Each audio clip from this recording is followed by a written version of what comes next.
Go to school আবার গো to the school, এই দুটো কি একই? না, একদমই কিন্তু নয়। এই একটা আর্টিকেল দা আমরা কোন ক্ষেত্রে ব্যবহার করব আর কোন ক্ষেত্রে ব্যবহার করব না, এটা জানা কিন্তু খুব জরুরি। তো দেখো, আজকের আলোচ্য বিষয় এটাই।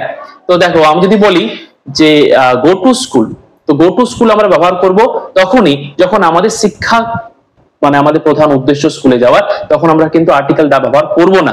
আবার যদি আমি বলি গো টু দা স্কুল, তখন কিন্তু শিক্ষা বাদ দিয়ে অন্য কোনো উদ্দেশ্যে যদি আমি স্কুলে যাই, আমরা তো বিভিন্ন কাজে স্কুলে যেতে পারি, তো সেই অন্য কাজে যদি আমি স্কুলে যাই শিক্ষা বাদ দিয়ে, তো সেক্ষেত্রে কিন্তু আমরা ব্যবহার করবো গো টু দা স্কুল। যেমন একটা উদাহরণ দিই, he went to school at the age of 6, তো 6 বছর বয়সে সে স্কুলে গিয়েছিল, এটা কিন্তু তার পড়াশোনার জন্য, তো সেক্ষেত্রে গো টু ব্যবহার করলাম, গো টু স্কুল। আবার আমি যদি বলি he went to the school to bring his boy home, মানে সে স্কুলে গিয়েছিল তার ছেলেকে স্কুল থেকে নিয়ে আসার জন্য, তো সেক্ষেত্রে আমরা ব্যবহার করলাম কিন্তু he went to the school, সে স্কুলে গিয়েছিল। কেন? কারণ তার ছেলেকে স্কুলে আনার জন্য, এখানে কিন্তু শিক্ষা তার প্রধান উদ্দেশ্য ছিল না, তার ছেলেকে আনার জন্য গিয়েছিল, তখন কিন্তু আমরা আর্টিকেল দা ব্যবহার করলাম।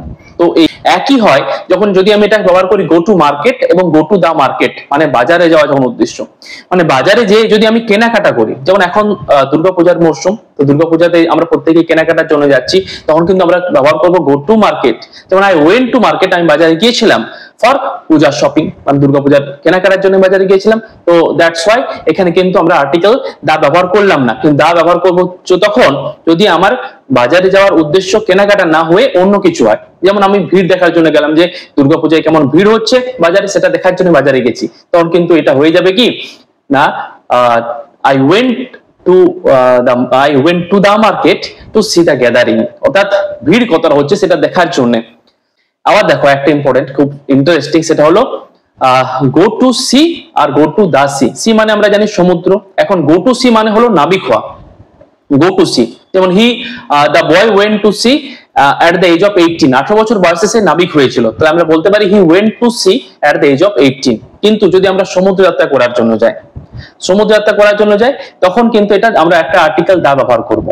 যেমন he went to the sea for some medical purpose, এটা ব্যবহার করব।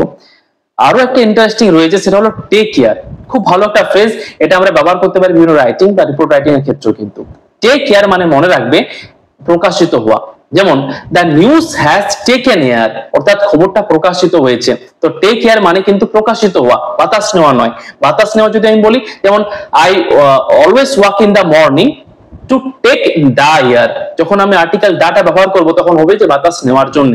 I always walk in the morning, আমি সর্বদা সকালবেলায় হাঁটি, কিসের জন্য না, টু টেক দা এয়ার, অর্থাৎ বাতাস নেওয়ার জন্য। আর্টিকেল দাটা কিন্তু এখানে ব্যবহার করতেই হবে। আর যদি শুধু টেক কেয়ার বলি, তখন কিন্তু হয়ে যাবে কি কোনো কিছু প্রকাশিত হওয়া। বোঝা গেল?